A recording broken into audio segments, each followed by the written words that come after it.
नमस्कार दोस्तों, स्वागत है आप सभी का अपने अपने YouTube channel mission NCERT for RPSC पर।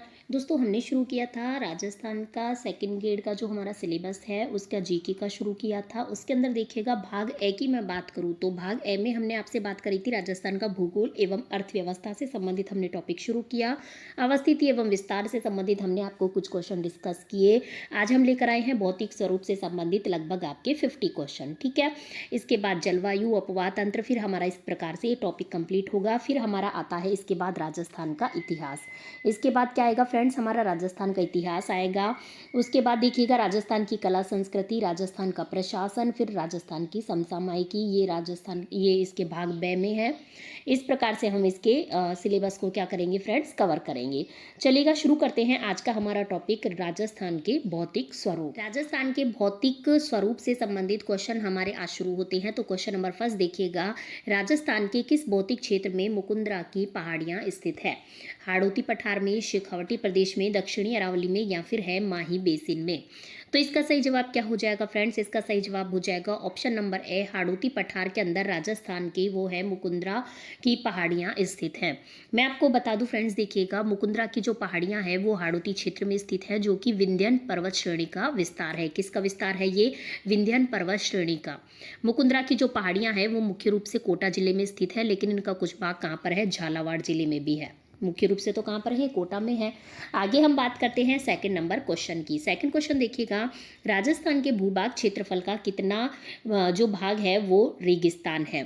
तो इसकी हम बात करें तो ऑप्शन की तरफ बढ़ते हैं, लगभग एक चौथाई, लगभग आधा, लगभग दो तिहाई या फिर है लगभग एक तिहाई।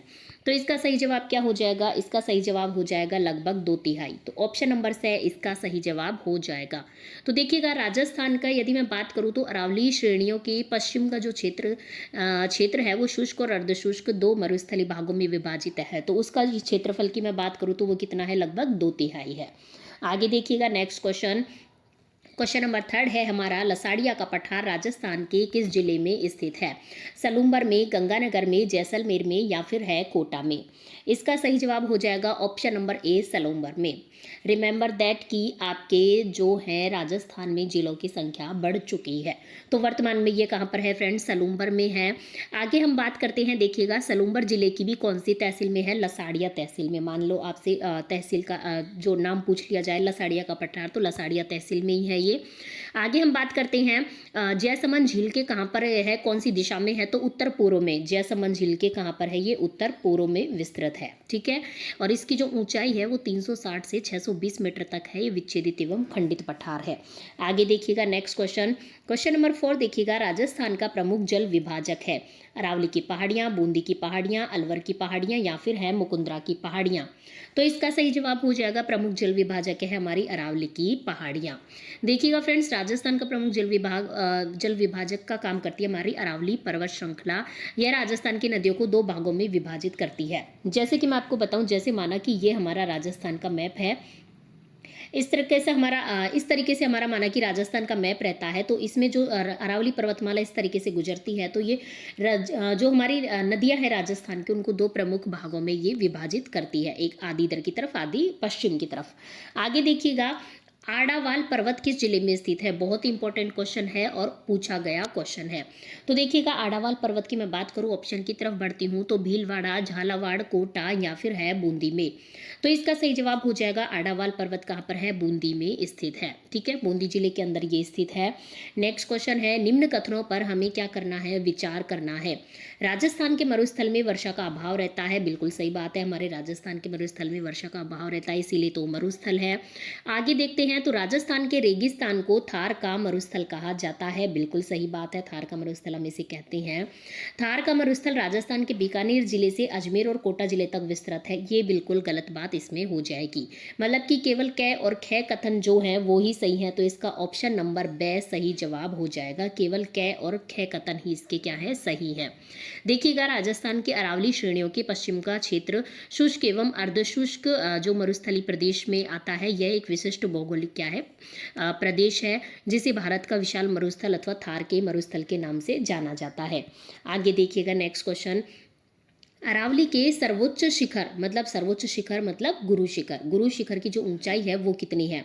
1757 है, 1827 है, 1722 मीटर है या फिर 1857 मीटर। ये क्वेश्चन तो ना जाने कितने ही एग्जामों में तो पूछा जा चुका है, तो आपको सभी को याद हो चुका होगा अब तक। 1722 मीटर इसकी गुरु शिखर की क्या है? ऊंचाई है। गुरु शिखर की ऊंचाई 1722 है और कौन से जिले से बिलोंग करती है? सिरोही जिले में माउंट आबू क्षेत्र में ये स्थित है, जो कि राजस्थान का सर्वोच्च पर्वत शिखर है। आगे देखिएगा, कथन और कारण वाला ये क्वेश्चन है। कथन हमारा क्या कहता है कि उत्तरी पश्चिमी रेगिस्तान में बालू रेत के टीले पाए जाते हैं। इसका कारण दिया है कि तेज हवाओं के कारण रेत के टीले अपना स्थान परिवर्तन करते रहते हैं। तो दोनों ही सही बात है, पाए जाते हैं और ये जैसे ही हमारी तेज हवाएं चलती हैं अपना स्थान परिवर्तित कर लेते हैं। मतलब कि इसमें जो सही जवाब हो जाएगा, कथन सही है और कारण भी सही है। मतलब ऑप्शन नंबर ए इसका जो है, ऑप्शन नंबर ए इसका सही जवाब हो जाएगा। ठीक है, चलेगा। आगे हम बढ़ते हैं क्वेश्चन नंबर 9 की तरफ। क्वेश्चन नंबर 9 हमारा क्या कहता है? केंद्रीय मरु क्षेत्र अनुसंधान संस्थान। केंद्रीय मरु क्षेत्र अनुसंधान संस्थान है वो कहाँ पर स्थित है? अजमेर में, बाड़मेर में, बीकानेर में या फिर है जोधपुर में? तो हम आपको सही जवाब तक पहुंचा देते हैं। ऑप्शन नंबर द, जोधपुर में ये स्थित है। इसकी स्थापना की मैं बात करूं तो इसकी स्थापना होती है 1952 में, मतलब कि 1952 में। आगे देखिएगा नेक्स्ट क्वेश्चन, राजस्थान को कितने भौतिक विभागों में विभाजित किया गया है? 2 में, 3 में, 4 में या फिर 5 में? तो इसका सही जवाब हो जाता है ऑप्शन नंबर से, 4 भौतिक विभागों में राजस्थान को विभाजित किया गया है। मैं उनके आपको नाम बताना चाहूँ तो चारों के नाम सुनिएगा। पहला आता है पश्चिमी मरुस्थलीय प्रदेश, दूसरे नंबर पर आता है अरावली पर्वतीय प्रदेश, तीसरे नंबर पर आता है पूर्वी मैदानी प्रदेश और चौथे नंबर पर आता है दक्षिणी पूर्वी पठारी भाग। आगे बढ़ते हैं नेक्स्ट क्वेश्चन की तरफ। क्वेश्चन नंबर 11 देखिएगा, अरावली पर्वत के संबंध में गलत तथ्य की हमें पहचान करनी है। ध्यान दीजिएगा, गलत तथ्य की करनी है, कहीं आप सही तथ्य को करके आ जाए। तो देखिएगा, यह विश्व के प्राचीनतम पर्वतों में से एक है क्या? बिल्कुल सही बात है, वे विश्व के प्राचीनतम पर्वतों में से एक है। से ऑप्शन की तरफ बढ़ते हैं, इसका अधिकांश विस्तार राजस्थान में है क्या? बिल्कुल सही है। इसकी सबसे ऊंची चोटी गुरु शिखर है क्या? बिल्कुल सही है। लेकिन जो बे ऑप्शन है कि इसकी कुल लंबाई 820 किलोमीटर है, जो कि बिल्कुल इसका गलत ऑप्शन है। मतलब कि गलत तथ्य की पहचान करनी थी और इसमें गलत तथ्य है बे ऑप्शन।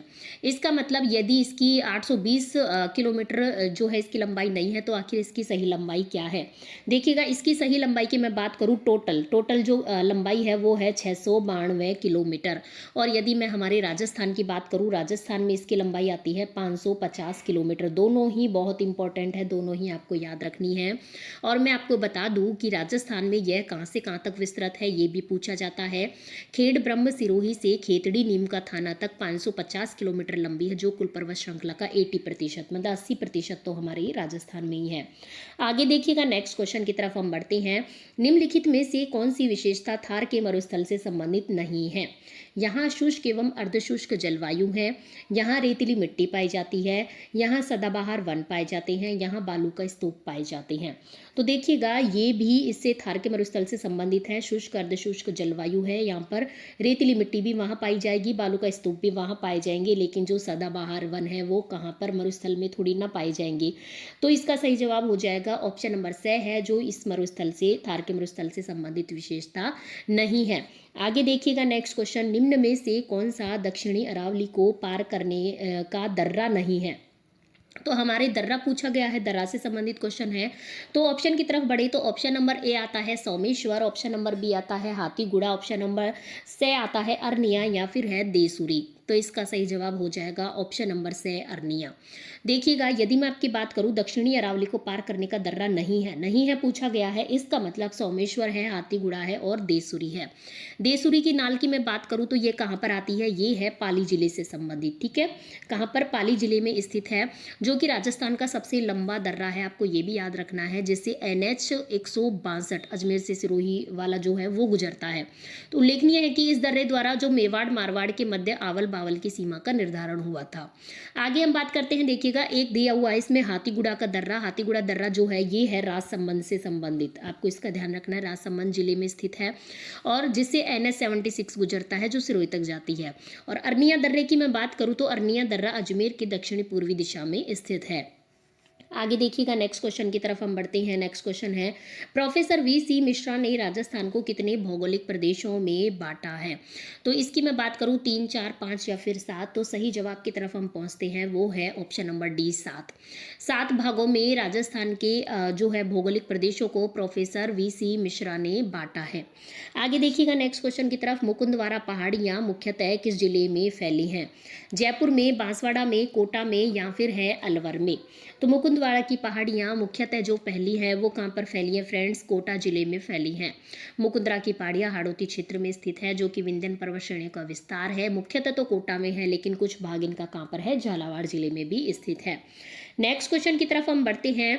डांगलैंड किसका भाग है? भौराट पठार का, आबू पर्वत का, करौली पठार का या फिर है चित्तौड़गढ़ का?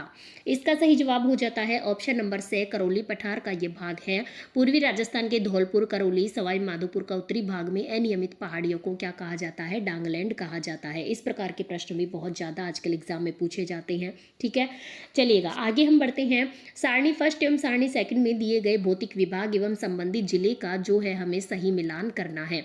देखिएगा, मैं बात करूँ सारणी फर्स्ट में क्या दिया है, सारणी सेकंड में क्या दिया है। तो सारणी फर्स्ट में देखिएगा भाकर, गिरवा, वागड़, बांगर। यदि मैं सारणी सेकंड से मिलान करूँ, भौतिक विभाग कौन से जिलों से संबंधित है? बांसवाड़ा, नागौर, सिरोही, उदयपुर। तो देखिएगा, यदि मैं आपसे बात करूँ कि भाकर, भाकर कहाँ से संबंधित है? देखिएगा, मैं भाकर की बात करूँ तो भाकर संबंधित होगा हमारे कौन से जिले से? भाकर की मैं बात करूँ तो भाकर आता है हमारे सिरोही जिले से संबंधित, तो 3 नंबर पर आ जाएगा। ठीक है, गिरवा की मैं बात करूँ तो गिरवा संबंधित है हमारे उदयपुर जिले से, 4 नंबर पे आ जाएगा। वागड़ की यदि मैं बात करूं तो वागड़ कहां से संबंधित है? वागड़ है बांसवाड़ा से संबंधित। और बांगर की मैं बात करूं तो बांगर है हमारा नागौर जिले से संबंधित। इसका मतलब जो हमारा सही जवाब हो जाएगा वो हो जाएगा 3। सही जवाब क्या हो जाएगा? सही जवाब हो जाएगा हमारा कौन सा हो जाएगा? सही जवाब हो जाएगा 3, 4, 1, 2। 3, 4, 1, 2 जिस ऑप्शन में होगा वही ऑप्शन हमारा सही जवाब हो जाएगा। देखिएगा 3, 4, 1, 2 ऑप्शन नंबर द इसका सही जवाब हो जाएगा। आगे देखिएगा, हर्ष पर्वत राजस्थान के किस जिले में स्थित है? हर्ष पर्वत आपने काफ़ी बार एग्जाम में क्वेश्चन देखा होगा। हर्ष पर्वत उदयपुर, नागौर, जयपुर या फिर सीकर। तो काफ़ी इंपॉर्टेंट और फेमस क्वेश्चन है कि हर्ष पर्वत कहाँ पर स्थित है? सीकर जिले से संबंधित है, सीकर जिले में स्थित है। आगे देखिएगा, राजस्थान के कुल क्षेत्रफल का लगभग कितना भाग है जो कि थार मरुस्थल के अंतर्गत आता है? 40%, 61%, 67% या फिर है 56%? सही जवाब हो जाता है 61%। बहुत बार पूछा गया प्रश्न है, ये भी बिल्कुल बेसिक क्वेश्चन है लेकिन काफ़ी बार पूछा गया है। ठीक है, आगे देखिएगा नेक्स्ट क्वेश्चन, राजस्थान में मरुस्थल का विकास किस दिशा में हो रहा है? पूर्व से पश्चिम, उत्तर से दक्षिण, पश्चिम से पूर्व या फिर दक्षिण से उत्तर? तो बिल्कुल स्वाभाविक सी बात है, यदि मैं इसके विस्तार की बात करूं तो पश्चिम से पूर्व की ओर इसका विस्तार हो रहा है। मरुस्थल के आगे बढ़ने के विस्तार को मतलब आगे बढ़ने को मरुस्थल का क्या कहा जाता है? मरुस्थल का मार्च कहा जाता है। ये भी आपसे पूछा जा सकता है। ठीक है, जो मरुस्थल है वो दक्षिण पश्चिम से उत्तर पूर्व की ओर आगे बढ़ रहा है। मरुस्थलीकरण में सर्वाधिक योगदान बरखान बालू का स्तूप देते हैं। ठीक है, आगे देखिएगा नेक्स्ट क्वेश्चन की तरफ हम बढ़ते हैं। जुरासिक युग की चट्टानें राजस्थान के किन जिलों में पाई जाती हैं? जयपुर एवं टोंक, बांसवाड़ा एवं डूंगरपुर, जैसलमेर एवं बाड़मेर या फिर अजमेर एवं नागौर? तो इसका सही जवाब कौन सा हो जाएगा? इसका सही जवाब हो जाएगा, जुरासिक युग की चट्टानों की बात करूँ तो जैसलमेर एवं बाड़मेर से ये संबंधित हैं। ठीक है, राजस्थान के जैसलमेर में लाठी श्रेणी और national would fossil park Jurassic काल के हैं, ये भी आपको याद रखना है। आगे देखिएगा, राजस्थान का निम्नलिखित में से कौन सा क्षेत्र बीहड़ भूमि की समस्या से ग्रसित है? बनास, चंबल, घग्गर या फिर बाणगंगा? जैसे ही बीहड़ क्षेत्र की बात आती है हमारे दिमाग में आना चाहिए चंबल से संबंधित क्षेत्र। नदियों के द्वारा मिट्टी के कटाव या अवनालिका अपरदन जिसे हम कहते हैं, उससे जो बने बड़े बड़े गड्ढे बन जाते हैं उन्हें हम क्या कहते हैं? बीहड़ कहते हैं, जो कि चंबल क्षेत्र में आपको सर्वाधिक देखने को मिलेंगे। ठीक है, चंबल क्षेत्र बीहड़ क्षेत्र की समस्या से ये मोस्टली ग्रसित है। आगे देखिएगा, 56 बेसिन निम्नलिखित में से राजस्थान के किस भौतिक प्रदेश का भाग है? कौन सा 56 बेसिन? बाड़मेर, जैसलमेर, बीकानेर या फिर अजमेर, पाली, सिरोही या फिर बांसवाड़ा, चित्तौड़गढ़, प्रतापगढ़ या फिर झालावाड़, बूंदी, कोटा? तो इसका सही जवाब क्या हो जाएगा? 56 बेसिन की मैं बात करूँ तो 56 बेसिन से संबंधित जो जिले हैं वो हैं बांसवाड़ा, चित्तौड़गढ़ और प्रतापगढ़। देखिएगा, इसके विस्तार की मैं बात करूँ, इसका विस्तार सलूम्बर, डूंगरपुर, बांसवाड़ा एवं प्रतापगढ़ जिलों में से है। आजकल सलूम्बर भी नाम अलग से आपको लेना पड़ेगा। माही मध्य प्रदेश से निकलकर इसी प्रदेश से गुजरती हुई खंबात की खाड़ी में गिरती है। ठीक है, और यह क्षेत्र वागड़ के नाम से, किसके उनके नाम से, वागड़ के नाम से इसको पुकारा जाता है इस क्षेत्र को। तथा प्रतापगढ़ एवं बांसवाड़ा के मध्य भाग में 56 का गांव, जो 56 गांव है ना, 56 ग्राम समूह स्थित है, इसलिए भूभाग जो है वो 56 के मैदान के नाम से जाना जाता है। आगे देखिएगा, बैराट में कौन सा जिला है जो कि सम्मिलित नहीं है? अलवर, जयपुर, अजमेर या फिर टोंक? तो इसका सही जवाब हो जाएगा अजमेर। ऑप्शन नंबर से अजमेर। प्राचीन ग्रंथों में विराटनगर या बैराट का उल्लेख मत्स्य महाजनपद की राजधानी के रूप में किया गया था, जिसमें जयपुर है, जयपुर ग्रामीण है, नीमका थाना है, कोटपुतली, दौसा, टोंक, अलवर, भरतपुर, ये सब शामिल थे। आगे देखिएगा, निम्नांकित में से किसको अर्धचंद्राकार बालू का स्तूप कहते हैं? अर्घ, बरखान, सीफ या फिर अनुप्रस्थ? तो इसका सही जवाब हो जाएगा अर्धचंद्राकार आकृति के जो होते हैं वो बरखान होते हैं। ये कुछ इस तरीके से बने हुए रहते हैं। ठीक है, हवा की दिशा के अकॉर्डिंग अपनी दिशा चेंज कर लेते हैं। देखिएगा, रेगिस्तानी क्षेत्र में जो बालू का स्तूप है वो मुख्यतः 3 प्रकार के होते हैं। ये आपसे हमेशा पूछा जाता है, आपको हमेशा ये याद रखनी है। जैसे कि मैं आपको बताऊं, देखिएगा, हम बात करते हैं 3 बालू का स्तूप कौन कौन से होते हैं। एक तो होता है अनुप्रस्थ, एक तो कौन सा होता है? अनुप्रस्थ होता है। एक होता है अनुदैर्घ्य, एक होता है अनुदैर्घ्य, ठीक है, और एक होता है हमारा कौन सा? बरखान। एक किस प्रकार का होता है? हमारा बरखान, जिसमें से बरखान सबसे इंपॉर्टेंट है। अनुप्रस्थ की मैं बात करूं तो अनुप्रस्थ जो हमारे फर्स्ट नंबर के अनुप्रस्थ वो क्या होता है? पवन या वायु की दिशा में बनने वाले जो होते हैं बालू का स्तूप या सीधे जो बनते हैं उनको हम क्या कहते हैं? अनुप्रस्थ कहते हैं। अनुदैर्घ्य कौन से होता है? आड़े तिरछे बनने वाले बालू का स्तूप होते हैं। और बरखान की मैं बात करूँ तो रेत के अर्धचंद्राकार बालू का स्तूप, जैसा कि अभी हमने आपको बताया था कुछ इस टाइप के, उनको हम बरखान कहते हैं। आगे देखिएगा, अरावली की निम्नलिखित में से कौन सी चोटी की ऊंचाई 820 मीटर है? बाबाई की, खो की, रघुनाथगढ़ की या फिर हर्षनाथ की? जब हमने आपको रीट की सीरीज चालू करी थी उस टाइम हमने आपको बहुत अच्छे से ट्रिक से ये सब याद करवाई थी, सारी चोटियों की मुख्य जो ऊंचाई पूछी जाती है। तो इसका सही जवाब हो जाएगा जो 820 है वो किसकी है फ्रेंड्स? ऑप्शन नंबर दे, हर्षनाथ। हर्षनाथ जो कि सीकर की चोटी है उसकी ऊंचाई है 820 मीटर। नेक्स्ट क्वेश्चन की तरफ बढ़िएगा। क्वेश्चन नंबर 27, निम्नलिखित को सुमेलित करना है तथा नीचे दिए गए कूटों की सहायता से हमें सही उत्तर का चयन करना है। एक तरफ प्रदेश और एक तरफ पर्वत चोटियां दी हुई हैं। उत्तरी अरावली, मध्य अरावली और दक्षिणी अरावली, ऋषिकेश, तारागढ़ और भानगढ़। हमें चुनना है कि ये किस जिले, जो पर्वत चोटी है किस किस प्रदेश से ये संबंधित है। देखिएगा, उत्तरी अरावली की यदि मैं बात करूँ तो उत्तरी अरावली मुख्यतः उत्तरी अरावली आती है भानगढ़। भानगढ़ जो है वो उत्तरी अरावली से संबंधित है। किससे संबंधित है? उत्तरी अरावली। तो भानगढ़ किससे? उत्तरी अरावली से। मध्य अरावली की मैं बात करूँ तो मध्य अरावली में आ जाएगा मध्य अरावली में आ जाएगा 2 तारागढ़, और दक्षिण अरावली की बात करूँ तो आ जाएगा ऋषिकेश पर्वत चोटी।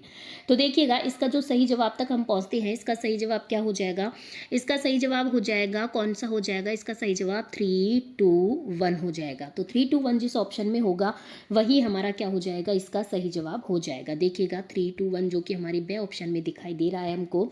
आगे देखिएगा, क्वेश्चन नंबर 28, राजस्थान राज्य का जल विभाजक कौन सा है? अरावली पर्वतमाला, लूनी नदी, सांबर झील या फिर मुकुंदरा पर्वतमाला? इसका सही जवाब हो जाता है जो राजस्थान राज्य का जल विभाजक है वो कौन सी पर्वतमाला है फ्रेंड्स? अरावली पर्वतमाला है। नेक्स्ट क्वेश्चन देखिएगा, बर या बार दर्श राजस्थान के कौन से जिले में अवस्थित है? ब्यावर में, बूंदी में, चित्तौड़गढ़ में या फिर है उदयपुर में? तो इसका सही जवाब क्या हो जाएगा? बर या बार दर्श की मैं बात करूँ तो ये संबंधित है ब्यावर जिले से। ठीक है, और ब्यावर में बार, परवेरिया एवं और जो शिवपुर घाट है, सूरा घाट है, दर्रा और देबारी दर्रे, ये सब कहाँ पर स्थित है? ब्यावर में स्थित है।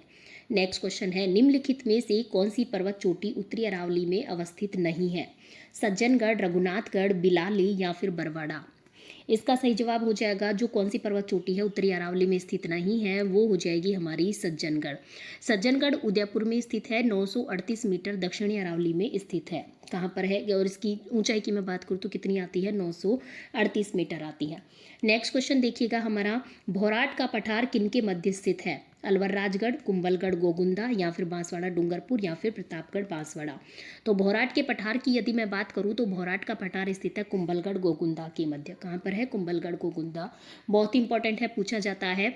भौराट या फिर भौराट भी इसे बोला जाता है। इसका पठार कुंभलगढ़ मतलब राजसमंद और गोगुंदा जो कि उदयपुर के हैं वहाँ पर स्थित है, इनके मध्य में स्थित है। नेक्स्ट क्वेश्चन, राजस्थान में द्वितीय पर्वत चोटी कौन सी है? सेर, जरगा, दिलवाड़ा, अचलगढ़। तो सही जवाब क्या हो जाएगा? दूसरे नंबर पर जो ऊंची चोटी है वो है सेर, जिसकी गुरु शिखर की ऊंचाई तो कितनी है? 1722 है, जो कि सबसे ज़्यादा ऊंची है। ठीक है, सर्वाधिक ऊंची है, 1722 मीटर है, सिरोही जिले में है। और यदि मैं बात करूँ सेर की, ये भी सिरोही जिले में है और इसकी ऊंचाई भी पूछी जाती है तो 1597 मीटर इसकी ऊंचाई हो जाती है। नेक्स्ट क्वेश्चन देखिएगा, सर्वाधिक गतिशील बालू का स्तूप निम्नलिखित में से कौन सा है? परवलय, बरखान, अनुप्रस्थ या फिर अनुदैर्य। तो सर्वाधिक गतिशील बालू का स्तूप की मैं बात करूँ तो अभी हमने कुछ देर पहले आपसे बात करी बरखान। ठीक है, बरखान बालू का स्तूप के मध्य भाग की ऊंचाई तो अधिक होती है और जिसके एक और मंद ढाल होता है, जैसे कि अभी हमने आपको बताया था कुछ इस तरीके के, मध्य भाग की ऊंचाई क्या होती है? इसमें अधिक होती है। ठीक है, और बरखान मरुस्थलीकरण में सर्वाधिक योगदान, सर्वाधिक गतिशील होता है। मरुस्थलीकरण में सर्वाधिक योगदान इनका होता है, सर्वाधिक ये गतिशील होते हैं, सर्वाधिक नुकसानदायक भी यही होते हैं। आगे देखिएगा, उदयपुर नगर के आसपास विस्तृत पहाड़ियां कहलाती हैं? खमेर, पावेर, भाकर या फिर गिरवा। तो इसका सही जवाब हो जाएगा ऑप्शन नंबर द, गिरवा कहलाती हैं उदयपुर नगर के आसपास विस्तृत पहाड़ियाँ। नेक्स्ट क्वेश्चन है, कुंभलगढ़ व गोगुंदा के बीच की भूमि क्या कहलाती है? गोगुंदा का पठार, मालवा का पठार या फिर छप्पन का पठार या फिर हाड़ौती पठार। तो कुंभलगढ़ गोगुंदा के मध्य की अभी कुछ देर पहले ही हमने बात करी थी, क्या कहलाती है कुंभलगढ़ गोगुंदा के बीच की? उसकी बात करूँ तो गोगुंदा का पठार। कौन सा? ऑप्शन नंबर ए सही जवाब हो जाएगा, गोगुंदा का पठार। अरावली पर्वतमाला का सबसे बड़ा एवं सबसे ऊंचा भाग है, कुंभलगढ़ और गोगुंदा के किलों के बीच स्थित है। इसे आमतौर पर भौराट भी कहा जाता है, भौराट का पठार भी कहते हैं। इसकी औसत ऊंचाई 12-25 मीटर है। नेक्स्ट क्वेश्चन है, मेरवाड़ा की पहाड़ियों का सर्वोच्च शिखर कौन सा है? एसराणा, गुरु शिखर, हर्ष पर्वत या फिर तारागढ़। इसका सही जवाब हो जाता है ऑप्शन नंबर द, तारागढ़। ठीक है, मेरवाड़ा की पहाड़ियों का सर्वोच्च शिखर कौन सा? तारागढ़, जो कि 870 मीटर है। नेक्स्ट क्वेश्चन, भारत में सबसे प्राचीन पर्वत श्रृंखला कौन सी है?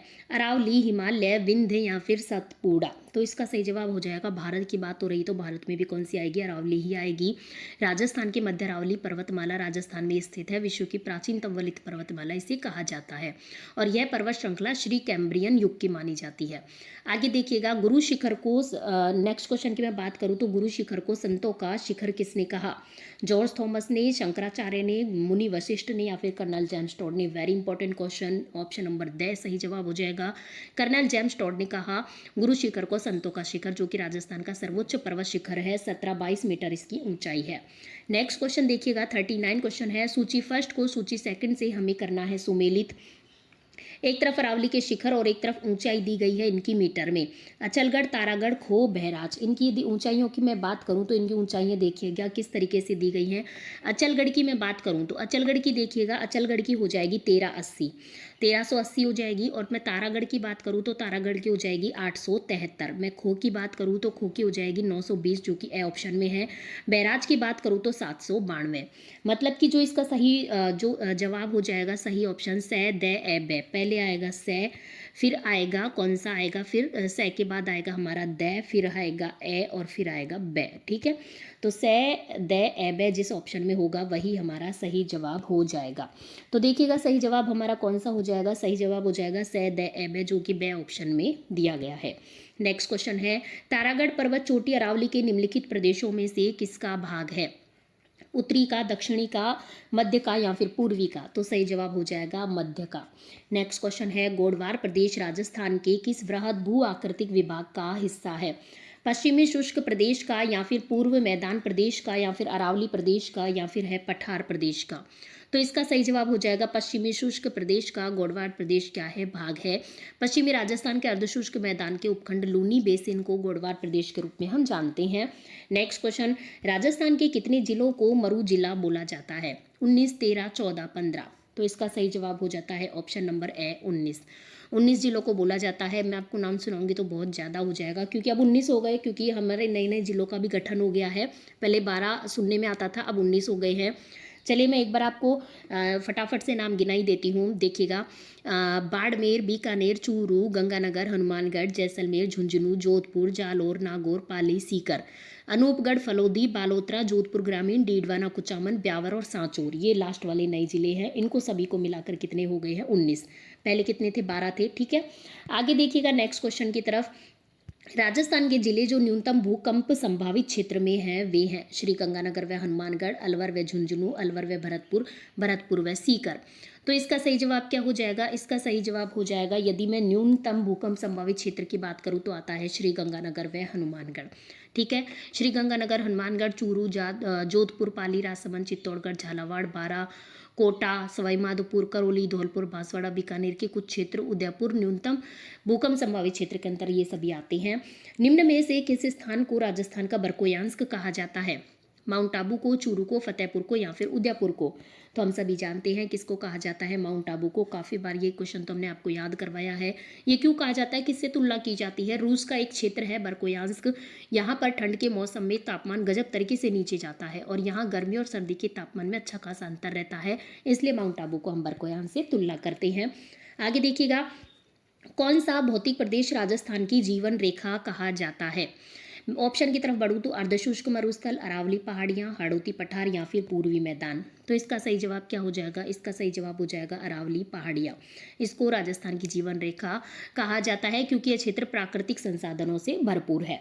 नेक्स्ट क्वेश्चन, राजस्थान का कौन सा भौतिक विभाग थार मरुस्थल का भाग है? Mahi basin, Luni basin, Banas basin या फिर चंबल बेसिन? तो इसका सही जवाब हो जाता है ऑप्शन नंबर बे, लूनी बेसिन जो है हमारा वो थार मरुस्थल का भाग है। देखिएगा, पश्चिमी मरुस्थलीय प्रदेश को 4 उप प्रदेशों में भी विभक्त किया गया है: शुष्क रेतीला, लूनी जवाई बेसिन, शेखावटी प्रदेश और गग्गर का मैदान। आगे देखिएगा, राजस्थान का दक्षिणी पूर्वी पठार जाना जाता है: लसाड़िया, उड़िया, भौराट या फिर हाड़ौती? तो राजस्थान का जो दक्षिणी पूर्वी पठार है वो किसके नाम से? हाड़ौती के नाम से जाना जाता है। ठीक है, आगे देखिएगा, इसमें 4 जिले मुख्यतः सम्मिलित किए जाते हैं: कोटा, बूंदी, बारां, झालावाड़। नेक्स्ट क्वेश्चन है, गोगुंदा व गोगुंदा व कुंभलगढ़ के मध्य कौन सा पठार स्थित है? उड़िया, आबू, मेसा या फिर भौराट? तो इसका सही जवाब हो जाता है ऑप्शन नंबर 3 भौराट। कुंभलगढ़, राजसमंद व गोगुंदा, उदयपुर के मध्य का जो पठारी भाग है भौराट का पठार कहलाता है। काफ़ी बार हमने आपको बता दिया है। नेक्स्ट क्वेश्चन है, राजस्थान के निम्न में से किस जिले में सेवण घास उगाई जाती है? बीकानेर, बाड़मेर, जोधपुर या फिर जैसलमेर? तो सेवण घास से संबंधित है जैसलमेर जिला। पश्चिमी रेगिस्तान क्षेत्र के जैसलमेर जिले में सेवण घास के मैदान पाए जाते हैं जो कि भूगर्भीय जलपट्टी के रूप में प्रसिद्ध है, जिसे हम लाठी सीरीज क्षेत्र भी कहते हैं। ठीक है, आगे देखिएगा, क्वेश्चन नंबर 50, निम्नलिखित में से कौन सा सर्वोच्च शिखर है? रोजा भाकर, इसराना भाकर, झारोला पहाड़ या फिर तारागढ़? तो इसका सही जवाब हो जाएगा ऑप्शन नंबर 2 तारागढ़। देखिएगा, झारोला पहाड़ राजस्थान के जालोर जिले में स्थित है। यदि मैं बात करूं झारोला पहाड़ की तो ये कहाँ पर स्थित है? ये है राजस्थान के जालोर जिले में स्थित है, जिसकी ऊंचाई 588 है। रोजा भाकर की मैं बात करूं तो रोजा भाकर भी जालोर में है, 730 मीटर इसकी ऊंचाई है। इसराना भाकर की बात करूं ये भी जालोर में है, 839 मीटर इसकी ऊंचाई है। तारागढ़ की मैं बात करूं तो ये अजमेर में आता है। बाकी ये तीनों कहाँ पर हैं? जालोर में स्थित है। ठीक है, आपको ये याद रखना है। रोजा भाकर, इसराना भाकर, झालोरा पहाड़ तीनों ही कहाँ पर है? जालोर में है। तारागढ़ कहाँ पर? अजमेर में है, जिसकी ऊंचाई की मैं बात करूँ तो आती है हमारी 873 मीटर। ठीक है, तो चलिएगा फ्रेंड्स, आज के हमारे 50 क्वेश्चन होते हैं कंप्लीट। अब हम आपको मिलेंगे नेक्स्ट वीडियो में। तब तक आप यदि ये वीडियो पसंद आता है, हमारा प्रयास पसंद आता है, तो वीडियो को लाइक कीजिएगा, चैनल को सब्सक्राइब कीजिएगा, ज़्यादा से ज़्यादा लोगों को शेयर कीजिएगा। धन्यवाद, हम मिलते हैं नेक्स्ट वीडियो में।